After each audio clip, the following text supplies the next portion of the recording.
Hello there, many thanks for joining us on Razef Africa this beautiful day. Good morning, Africa. Today is Monday, and as usual, we have so much packed up for you. We'll start with the African news update, where we tell you stories happening across this continent of ours, and of course, get to analyze those stories. We'll also have agriculture for today and tomorrow. That interesting segment that goes into the agricultural sector, and especially what is the update in that sector, what you too can do to be part of this wonderful sector that ensures we have food on our table. And I had to drag Daniel Black right here, the producer of that segment, right here to come spend some time with me this Monday morning. Daniel Black, how are you? I don't know why you think you dragged me. It's always I did, literally dragged you. Sitting here and discussing. Black Ocean State, did you see it coming? And with all the confidence that the APC party showed, I would win this elections, was what the Ademiji said. Joy, if you think you would drag a farmer into politics. But anyway, yeah, it was a refreshing scenery in Nigerian politics, looking at the fact that an opposition to the federal could actually stand their ground, and we would say a similitude of the right thing has been done. Absolutely. To show that if you play your local politics, do your job, you stand a chance. It's not just that someone has sat somewhere in Aso Rock and decided who wins and who doesn't win. So it was actually refreshing to see. And the margin wasn't one that you would ignore. Oh yes. I really wonder the kind of manipulations even that would have been done with such margins. And then it also surprisingly showed that Governor Adeleke is popular in spite and despite. And he told everyone that you are all jealous because you can't dance. I'm guilty of one of those people. I really didn't know much about him prior to this election, and I just knew him as a dancing governor. But it's surprising to know that even in his jovialness, even with him dancing and not being the conventional governor, he was actually still doing the work. I saw people giving testimonies of him coming to change the narrative of civil servants being paid their full salaries after multiple tenures of half salary and no salary sometimes. Daniel Black, are we giving credit to someone who pays salary after they tripled allocation to the state? I mean, the fact remains that in the country of the blind, one-eyed man is king. Okay, yes. Okay. So we want more than that. I had a lot of narratives like that, and it was quite funny because we were giving kudos and accolades for what should be second nature to you. I think we should learn to celebrate the small wins. This is a country where road infrastructure, a basic amenity as road, a basic amenity as housing, as school, is still a big challenge in Nigeria. So if any governor has stood up to pay salaries, I think we should encourage them. I'm almost embarrassed to admit that it's true. I don't live in a bubble. I understand how it goes. Pensioners are paid and they're like, oh my goodness. Exactly. In fact, it goes to the smallest of things. Electricity comes and you're like, never.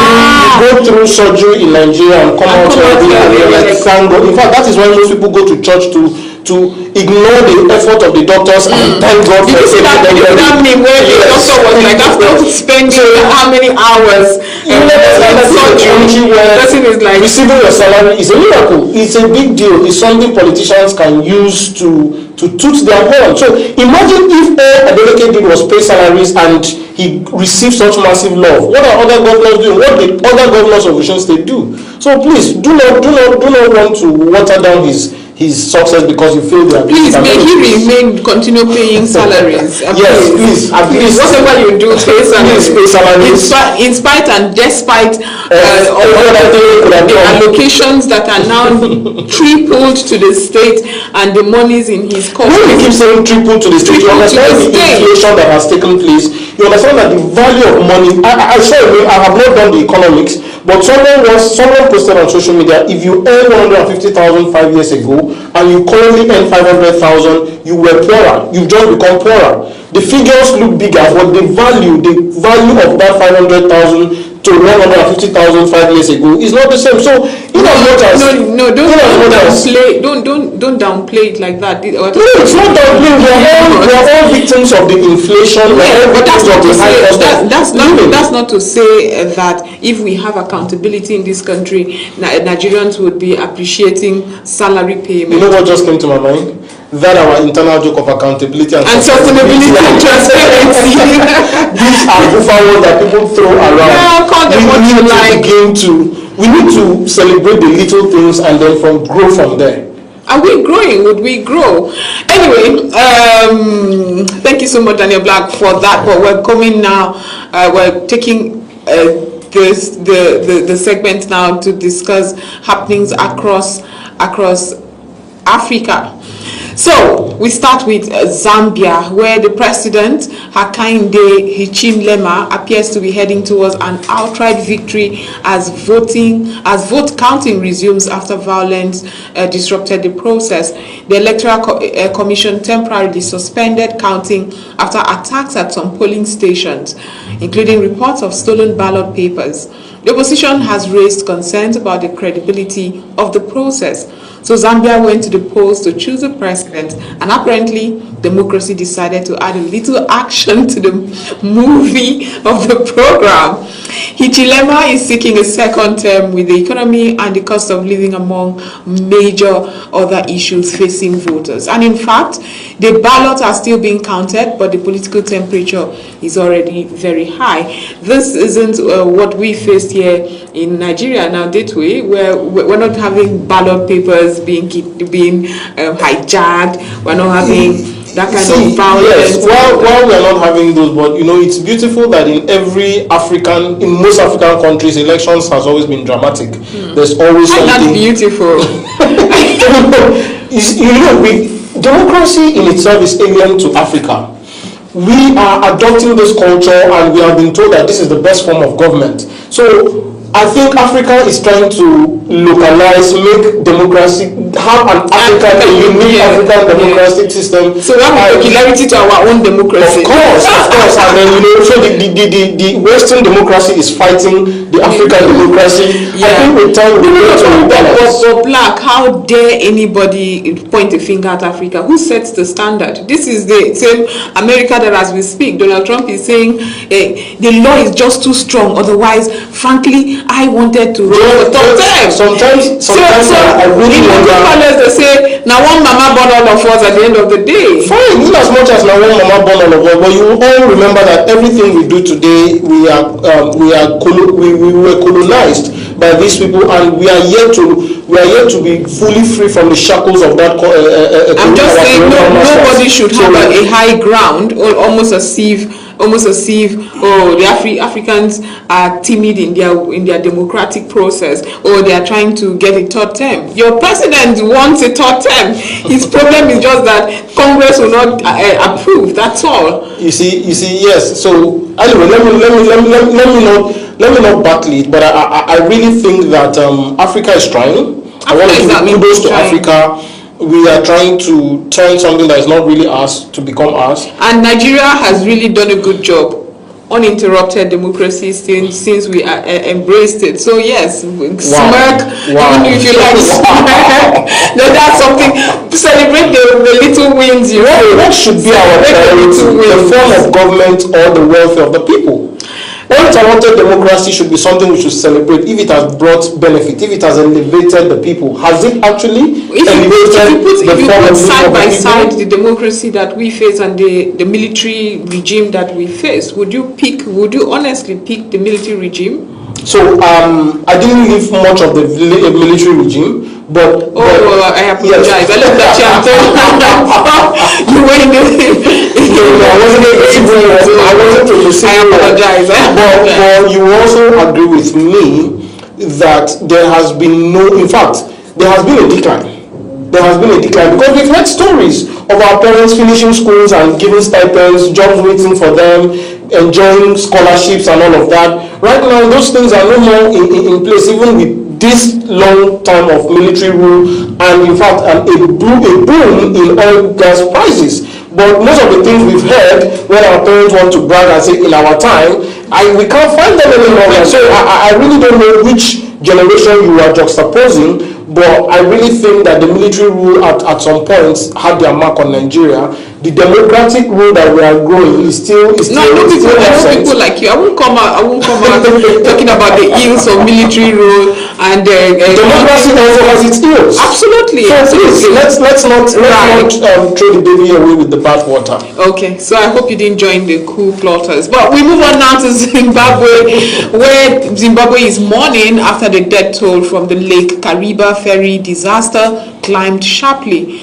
It is reported that authorities put the toll at 84 on Sunday. The ferry capsized on Lake Kariba, leaving families searching for loved ones and authorities facing a difficult recovery operations. A tragedy on the water has once again raised uncomfortable questions about safety standards, emergency preparedness when people board a ferry. Of course, they should be worrying about weather and not whether the ferry itself will become the breaking news. Am I going to be a statistic today and all that? But yes. I've also seen some of these ferries really so overloaded.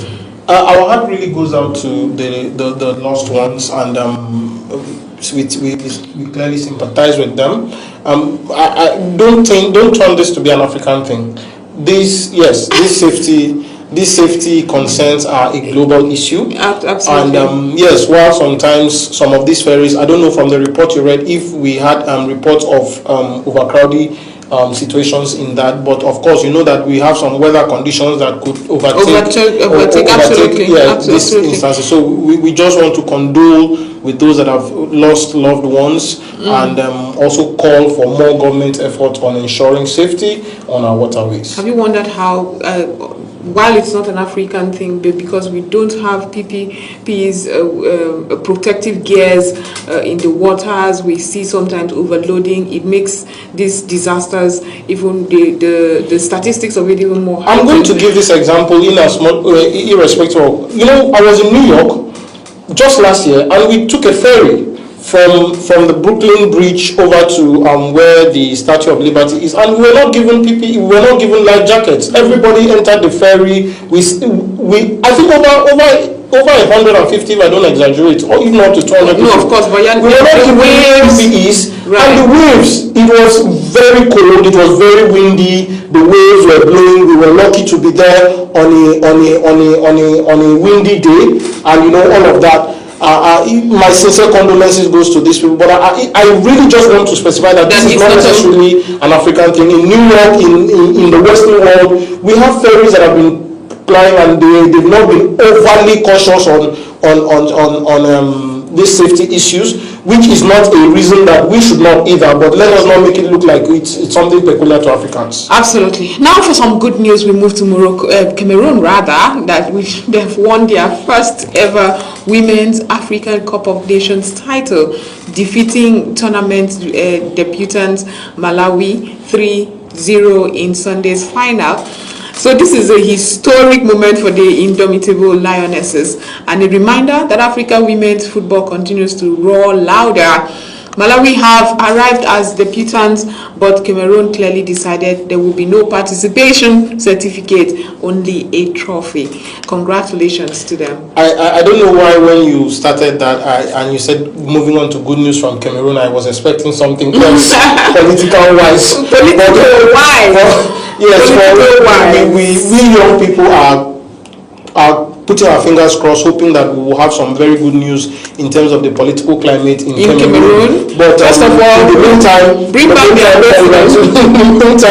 you're the one that has to go ahead to specify, but I just hope that there will be a very beautiful good news in terms of the political climate in Cameroon. But in the meantime, congratulations to their female football team. They have gone ahead to make Africa proud. They've gone ahead to make their country proud, and also show that female football is a thing. Absolutely. And, we are proud to identify with them. I mean, I was watching, for the times I stumbled there, which is unfortunate because with the men's league, I was a bit more interested. when the You were interested by association, not by association. You didn't want to watch the men's league. In spite of that, I also saw that a lot of people were interested by association. There's an argument. Women want to be paid as much as the men are paid, or at least there should be the gap is too much, and all of that. There's been that advocacy and all that. But when I see how the men fill up stadiums, I'm like, while I may not be giving brief for the organizers, but I'm sure that the revenue gotten from the men's football is definitely absolutely enormously different from what is gotten from the female football, and then they need to do more in terms of publicity and in terms of revenue generation, so that they would be able to probably meet up the payments disparity. Moving on now, in the Democratic Republic of Congo, the Ebola outbreak is becoming increasingly difficult to contain. It is reported that unpaid health workers have gone on strike, affecting Ebola contact tracing efforts. Meanwhile, confirmed cases have surpassed 4,500, with the outbreak spreading to a 6th province. And this is where public health becomes painfully simple. Now, you cannot ask health workers to save lives while telling them to survive without salaries. Joy, while I'm pro-African, but this is where I will be very stern, because what is African Union exactly doing? Why are we waiting for World Health Organization to solve an African problem? Ebola has been in Africa, has been an epidemic for quite a while now. Why have we not gotten a proper African-based research team that is trying to eradicate Ebola out of Nigeria? There's actually please enlighten me. Yes, we have the African Disease Control Agency. It's like Center for Disease Control. Center for Disease Control Agency. And the CDC is not an African organization. There is a CDC. There's an African. There's a CDC for Africa. Beautiful. My question is, it's not even about WHO and all of that. When you pointed at the AU, I expected, because this is a virus that can move into any neighboring country. Exactly. Why are we not having other countries? Nigeria is well. So that is why I jumped to the AU level, because we should be having an African, a continental direction in terms of this Ebola crisis. Now we know it's in Ebola. It's Ebola. Uganda has been. Democratic Republic of Congo, right? Yeah, exactly. So I expect more countries around to be so bothered. I expect something. We have porous borders. But you see, Africa, we wait until there's war before we send our peacekeepers. Oh. This is a time when we should be sending our health workers should be joining this country to support them. African countries should be supporting humanitarian aid in terms of cash, in terms of workforce. Yes. There's a whole lot that should be going on to make sure that this does not move into the next country, or this is completely exterminated from Africa. So exactly. That is why I just talked about African Union, because that's the Apex organization that should drive such intervention. And I expected the giant of Africa to do more. I've been this giant of Africa, it's a giant. We're still giants. We're giants by population. I wonder if that man down the street that has 10 children. We are wealthier than the Democratic Republic of Congo. Just I'm an optimist, but it seems you are more than you are. But yes, here we are. Yes, we are wealthy. I actually expect solidarity. I expect solidarity from Africa. You see, African continent, while everybody is shouting about what South Africa did, I am telling you that we have this nonchalant attitude towards each other. Because how can the Democratic Republic of Congo still be battling Ebola, and African countries are all silent and we are just listening to it in the news? Very unfortunate. Now we move on to South Sudan. The humanitarian situation is also becoming increasingly desperate. The United Nations says more than 650,000 refugees and asylum seekers could lose access to food assistance within weeks because of a severe funding shortfall.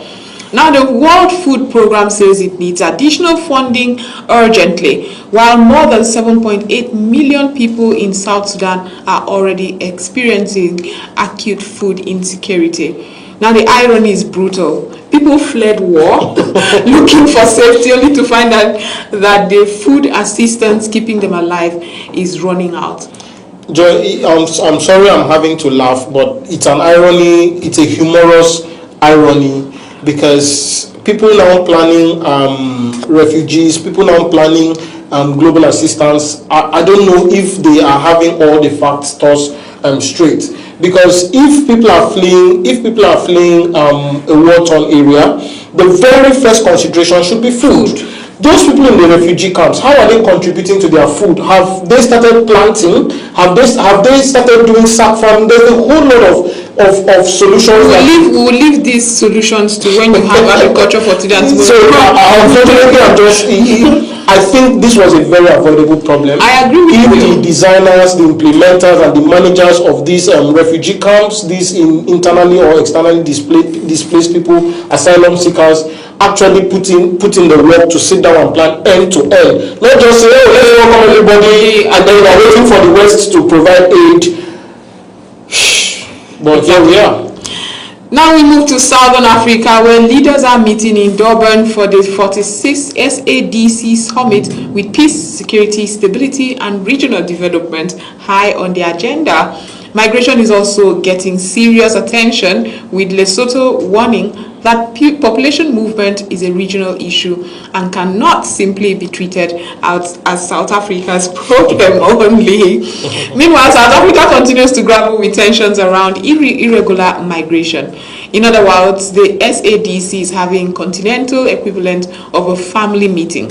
Everyone has an opinion. No one wants to be blamed, and somebody still has to pay the electricity bill. No. The thing is, while I agree that they have a serious migration problem, and as a country, in fact, some of the stands we are calling for Nigeria to be a bit more firm in its policies, right? But they had actually crossed the line when they actually started harassing migrants, foreigners in their country, making them lose their business. Some of them had to sleep outside and all of that. They had actually crossed the line because there are diplomatic channels, there are policies they could put in place that would have solved that issue more drastically. So while we understand that migration problem, it's actually a big deal, because we have not understood it in Nigeria. I would say, to the best of my knowledge, our borders are so porous. We cannot, as we sit, tell how many immigrants, foreigners are in Nigeria, and our skin is so blessed, so we can have people coming here and claim Nigerians. They don't go and get their BVN, and all of a sudden they are Nigerians. Isn't that Nigerians are very accommodating? So what South Africans, I know South Africans in Nigeria at the moment who are having the time of their life. They cannot be bothered, they are not harassed, and Nigerians don't care. And now we have done census in a while. And we have security issues that should force us into having a census and understanding exactly the people in the north are consistently complaining that terrorists are coming in from Niger, from Chad and other places. What have we put in place to stop this? So while we may not go as far as South Africa went, but we need to begin to also put into consideration migration issues, because we are already grappling with infrastructure. The health system is not enough for us, the education system is not enough for us, and then we keep saying that Nigeria's population is exploding. Why is it looking like it's just Nigeria that is exploding? At some point, it is people that are migrating in here. Look at the kind of people, Mexicans that NDA found in some very far deep forest somewhere. Is it Ibadan? If you are inviting them to that place, Mexicans would be there. So we have this very porous migration issue. This migration issue is not only South Africa, it's not only, in fact, United States, where Donald Trump is also doing his thing. Nigeria needs to also wake up and look at our migration issues. What is the process? How do we confirm people that come to say, I want to get my NIN? As of today, we are still giving people that are more than 18 years NIN. Without a father, without a mother, just walk in there and say, I want to do NIN. And they don't connect. They send you to a local government. Local government chairmen are using certificate of registration as a means of revenue generation. Anybody will walk in there and say, I want certificate of local government registration, and they collect it for as low as 1,000 naira, and they go and do their name. How are we putting in place to make sure that it is our citizens, actual citizens, that are benefiting from the government policies and when we say banditry, for example, and I'll say it here, the Fulanis are not just a Nigerian tribe. We have Fulanis in order to Sierra Leone. So how are we sure that when we say Fulani headsmen, that they are actually Nigerian Fulanis? So these are discussing issues. there's dialectal differences that some Nigerian Fulanis will say that's not we don't know that dialect there. How popular is that? How many of us know? Has that been factored into the security concerns and all of that? So yeah. So finally, some economic news. India and the Southern African Custom Union, that's the SACU, made up of South Africa, Botswana, Namibia, Lesotho, and Eswatini, have revived negotiations for a preferential trade agreement. The talks had previously stalled, but both sides are now looking for reducing tariffs and expanding trade in areas including automobiles, pharmaceuticals, and machinery, and of course electrical equipment. India wants greater access to African markets and critical minerals, while SACU countries want greater access to one of the world's fastest growing major economies. Basically, Africa and India are looking at each other and saying, we have resources, we have markets, why are we still behaving like strangers? That's very interesting, and I'm happy that we would finally see that some symbiotic trade, which I'm hoping would not be one lopsided. Very often. Yes. I'm hoping the negotiators, the people you have on this conversation, are having their countries and the constituencies that they represent. They're having them at heart and are having them for just causes, so that we have a full and a very well adjudicated agreement. We really have run out of time. Thank you so much. I wish I could let you analyze some more, but it's time for agriculture for today and tomorrow. So we go for a short break. When we come back, it will be time for Daniel Black to do his thing with the segment agriculture for today and tomorrow. Stay with us. We'll be right back. This is RAZEB Africa. Welcome to RAZEB Africa, the heartbeat of the continent in one show. Here, we celebrate Africa not as a headline, but as a home full of ideas, courage, flavor, and future. This is where we talk about everything Africa. The politics that shape our nations, the innovations that shift our economies, the culture that colors our lives, the challenges we face with honesty, and the victories we are building one story at a time. On this show, no topic is swept aside. We are unfiltered and we are intentional. We bring you experts from across the continent and the world. Voices that know, voices that live the African experience, voices that are shaping the next chapter of our story. Let your spirit rise. We don't just tell Africa's story, we own it.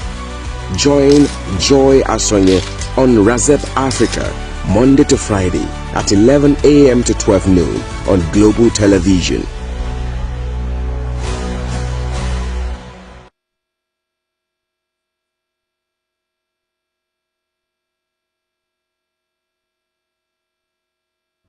In the heart of our field lies the future of agriculture, sustainable, innovative, and powered by smart solutions. From the rich soil of Africa to high-tech farms around the globe, agriculture is evolving to meet the demands of tomorrow. At the intersection of tradition and technology, we discover smarter ways to grow more, waste less, and harvest greener. Together, we are cultivating a future where every harvest sustains the earth and its people. Join us 11:15 a.m. Mondays and Fridays on Global TV, Channel 365 DSTV, StarTime Channel 276, or YouTube Livestream GSA Initiative. Agriculture for today and tomorrow, as we share groundbreaking ideas, empowering farmers, and celebrate greenhouse solutions. Together, let's grow the future.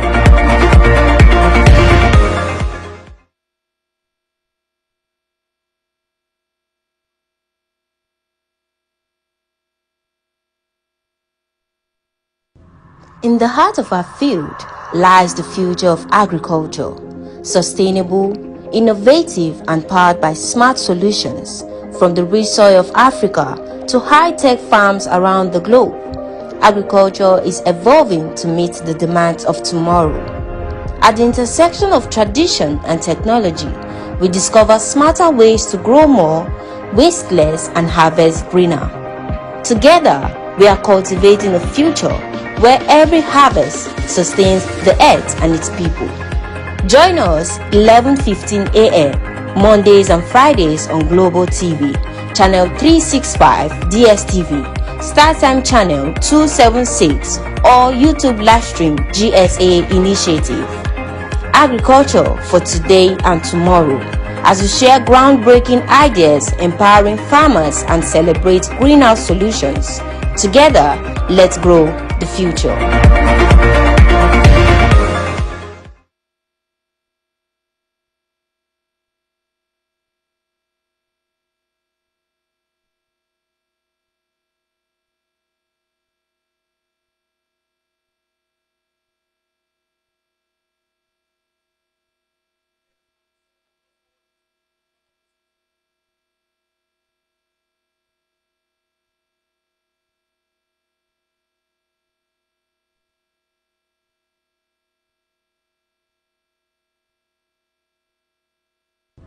In the heart of our field lies the future of agriculture, sustainable, innovative, and powered by smart solutions.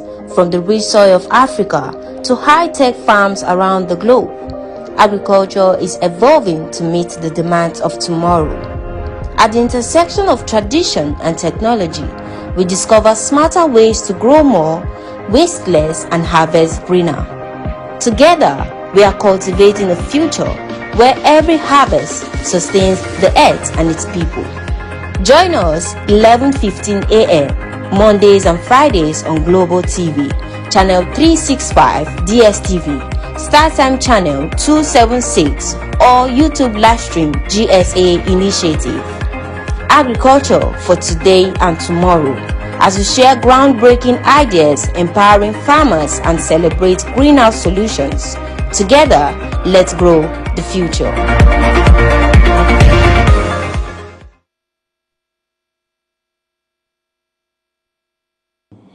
Hello and welcome to today's episode of Agriculture for Today and Tomorrow. This is a Media for Agricultural Development project of GSAI, that's Growth for Sustainable Agriculture Initiative. Today we will be looking at agribusiness and understanding what exactly a healthy agribusiness is. How does it look like, or is there even something as a healthy agribusiness? Today we will be joined by Mr. Chisom Anoliefo, the Group Managing Director of Dial and Trust Limited. Chisom, welcome to today's show. Thank you for having me. It's a pleasure to be here once again. Yes, it's a pleasure to have you here, come to talk to us about a healthy agribusiness. So, I will just want to allow you to express and tell us what an agribusiness is and what a healthy agribusiness is, and of course what benefits is for someone to have a healthy agribusiness.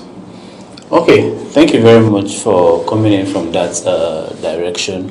Most persons see agribusiness as just involving production, processing, and all of that.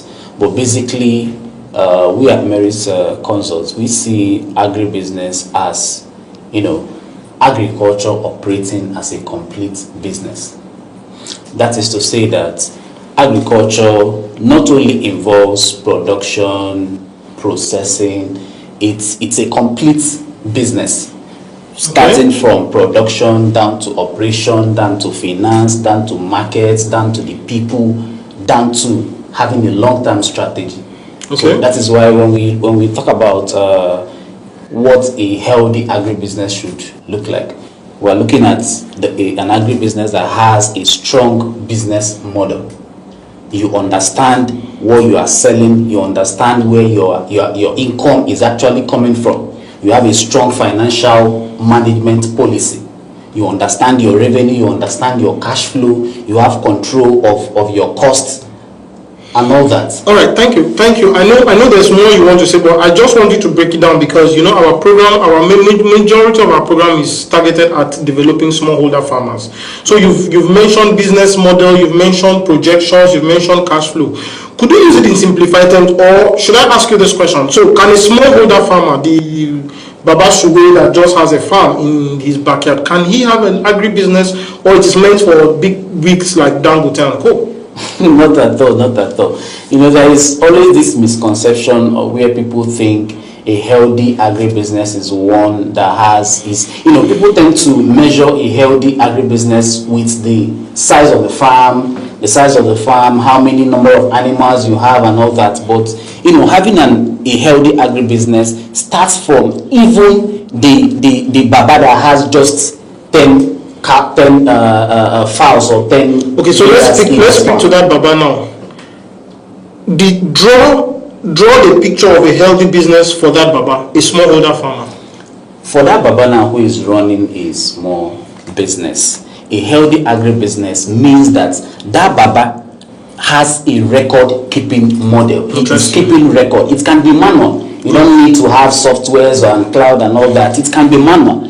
You are able to keep record the number of chickens you have in your farm. Okay. That baba understands what is the unit cost of training one particular chicken from start to finish. Beautiful. That baba is able to understand, okay, at the end of the day, this from this unit cost, we can be able to now decide what the selling price should be. Because most persons, another misconception people have, especially smallholder farmers, is that once you are getting revenue, you assume that they misplace revenue for profit. Mm-hmm. That is why a business can actually be having big. So I don't want you to be using big terms. You're using revenue and profit. So they misunderstand that because they are selling, they think that they're making money. So they misunderstand selling and profit. Today I sold 10 chicken. Tomorrow I sold 20 chicken, and they say, oh, we are making money. Exactly. And you say that an agribusiness should understand when they are making money, even if they are selling, whether they are making money or not. Exactly. Beautiful. Okay. Exactly. Okay. Sorry, I know I cut you in, but I really want you to speak the language of our smallholder farmers, right? I know you're an investment advisor and all of that, so but I want you to speak that in there. So let us quickly go into what would be the benefits of that baba or mama, whoever, smallholder farmer. Why do you think he should aim at having a healthy agribusiness instead of just having his regular farm? Because that is the only way they can scale. And what is scaling? Scaling means growing. Okay. Expanding. Yes. That is the only way they can understand if the business is actually profitable. And you can't expand when your business is not profitable. You need to first of all understand the business, before you can be able to scale.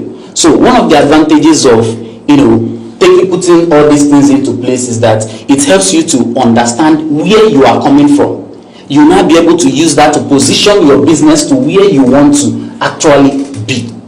Okay, sir. Okay, thank you, because the man will say, most smallholder farmers, in fact, they mix their income. When they sell 2 chicken, that's the one they used to eat, and then maybe when they do another business or collect salary, they use it to buy feed. There's a whole lot of mixture between household income or household expenses and the so-called agribusiness expense. And so just in very short terms, maybe you can list maybe 5 or less things that you think that smallholder farmer should do to begin to have a well-structured, healthy agribusiness. Okay, when you were speaking, you actually made mention of one of them, which is, trying to separate your personal income from your business income. Which is one very big mistake most smallholder farmers make.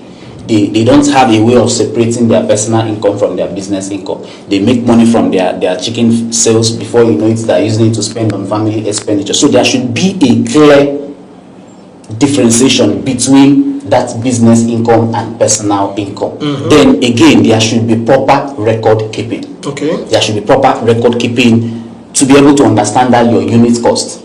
So you should be able to record when you buy feed, how many you are using per time, how many birds you're feeding, and when the feed finishes, exactly, and how much you bought. So that record should be in place, even if it's manual, according to you. Yes, even if it's manual, it doesn't have to be. So you have another. Okay, so we've talked about record keeping, we've talked about differentiation of finances. Exactly. The business finance and the household finance should be very different. Okay. Exactly. There should also be internal control, as little as it is. So long as you have, as a smallholder farmer, yes, the business might still be small, but there is room for expansion. And when it comes to scaling, you need to first of all be able to, structure your business in such a way that business, no matter how small it is, if it is about internal control, mustn't be about software, like I said again, it can be understanding your SOP. operating procedure. It's something you can be writing down, noting it down. You know what you actually, the process it takes you to do things in your farm, in such a way that you are documenting it in such a way that tomorrow, if your business should grow a little, you can employ someone and someone will be able to follow that same procedure. Or even if you have to go for a wedding in the village. Yes, so that workers and people be able to follow the process and operate without you being on there. Even if you have 1 or 2 chickens. And exactly. you mentioned internal control. Another thing I would like to add to that your internal control is the fact that it is a household business does not mean every Tom, Dick and Harry should go and harvest eggs. If you are using poultry, for example, there should be somebody in charge of harvesting eggs so that we keep records. We know when one egg is missing or is not missing, and we're able to tell. There should be someone in charge of feeding. So that internal control, even if it is household members, we should have dedicated people responsible for particular things, and then also keeping records. Is there another thing you want to add as something they should do to have a healthy business? Basically, most times when people want to go into agriculture, they go into agriculture simply because they feel agriculture is lucrative, because they hear agriculture is profitable. But my advice to young entrepreneurs or small scale farmers is always to, first of all, try to understand the problem you are trying to solve, understand the need, understand your market, and be able to start with what you can be able to manage, then grow from there. Okay, sir. Thank you. Now, I want you to change. We are going to change our audience now. Don't talk to Baba Sowe or Mama Saro anymore. Talk to Baba Sowe's son, a young boy who is digitally inclined, who is seeing things on social media, and maybe he's not interested in his father's business because he thinks that poultry business is dirty business. Now, I want you to talk to him. How can he leverage this business his father already has? And instead of going to start something at first, probably he has been doing this business with his father when he was young. His father used to say, go and feed the chicken, go and train it, go and do so he knows the business.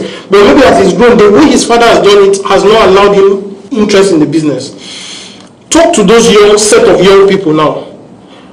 How can they leverage on their father's existing business with the history their father has, the customers, the client base they already have, the knowledge they already have, to transform it into a modern day business? Okay, to do that is quite very I know it's a bit, like you said, it's a bit complicated in the sense we talk about lack of interest because they feel it's a dirty business and it's not the kind of business. Or they don't even pay as much as they want. Yes. But because of the level of knowledge that son has, there is a way that business can be structured. It's about creating systems, like I talked about earlier. It's about creating system, having an SOP, And I want you to throw light into maybe registration of that business to be able to. Yes. I want you to throw light into that. Be able to. First of all, when we talk about structuring the business, we start from both CAC registration, having that business registered, opening a corporate account for the business, starting, ensuring bookkeeping in that very particular business, ensuring you put in that every bit of that business is being recorded. You talk about also trying to both the physical environment of the business, trying to put it in such a way that it's something befitting. Packaging it a little bit so that it makes you feel comfortable whenever you come to that presentation.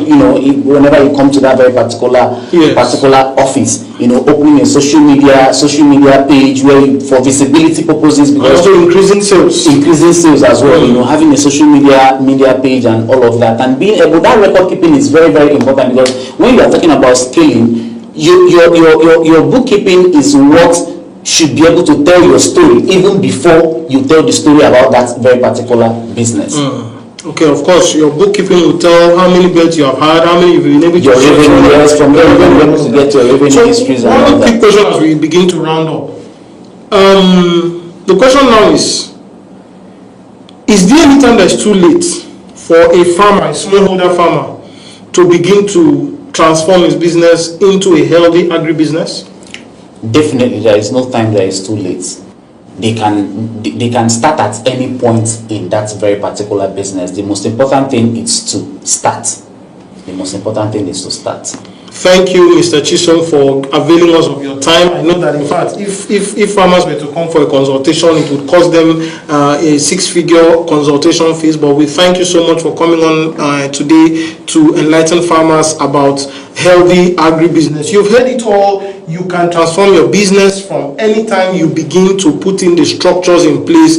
And of course, transforming your small farm into an agribusiness is beneficial for you. Like he has mentioned, you can grow from there, you can access funding from there, you can access a whole lot of support, and of course, you can even tell your story using your agribusiness documentation. You can put structures in place and begin to have a properly and a well-structured business that you can be proud of, and you can say, oh, in this time and age, this is a business that I'm going. And there is no time that is too late. You can actually transform your the business you inherited, because you cannot just waste the 3 years knowledge you have had running your father's pig business of Waterleaf farm or Ubu farm, and just because you feel it is unattractive, you decide to go into town or you decide to move out and look for another kind of business. You can actually transform it into a thriving agro business. That is all we'll be taking today on agriculture for today and tomorrow. Remember, this show is meant to educate, sensitize, and inspire young people, inspire smallholder farmers to begin to adopt sustainable farming practices that will increase their profitability and, of course, their economic value. You can contribute to this show by going on our social media at GSA Initiative on Facebook, on LinkedIn, and on Instagram. And you can also send us a message on our email at gsa-official@gsa-initiative.org, and visit us on our website www.gsa-initiative.org. Thank you. I remain Daniel Black, your host. I'll see you in the next episode. In the heart of our field lies the future of agriculture, sustainable, innovative, and powered by smart solutions. From the rich soil of Africa to high-tech farms around the globe, agriculture is evolving to meet the demands of tomorrow. At the intersection of tradition and technology, we discover smarter ways to grow more, waste less, and harvest greener. Together, we are cultivating a future where every harvest sustains the earth and its people. Join us 11:15 a.m. Mondays and Fridays on Global TV, Channel 365 DSTV, StarTime Channel 276, or YouTube livestream GSA Initiative. Agriculture for today and tomorrow, as we share groundbreaking ideas, empowering farmers, and celebrate greenhouse solutions. Together, let's grow the future.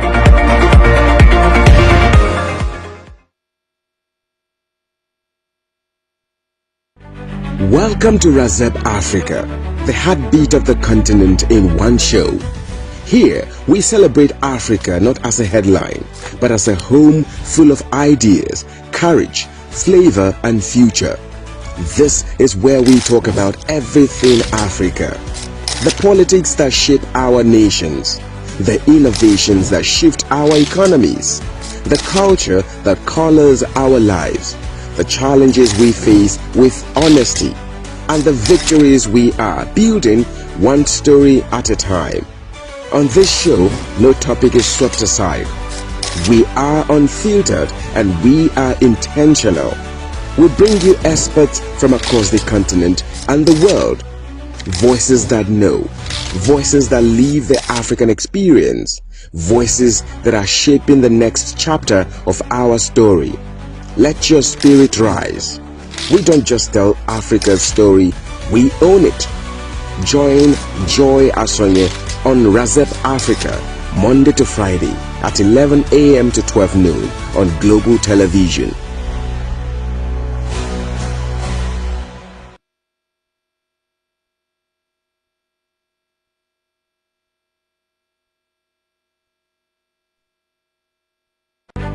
Welcome to Razeb Africa, the heartbeat of the continent in one show.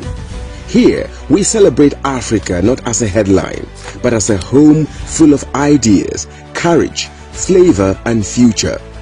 This is where we talk about everything Africa. The politics that shape our nations, the innovations that shift our economies, the culture that colors our lives, the challenges we face with honesty, and the victories we are building one story at a time. On this show, no topic is swept aside. We are unfiltered and we are intentional. We bring you experts from across the continent and the world. Voices that know, voices that live the African experience, voices that are shaping the next chapter of our story. Let your spirit rise. We don't just tell Africa's story, we own it. Join Joy Asonye on Razep Africa, Monday to Friday at 11 a.m. to 12 noon on Global Television.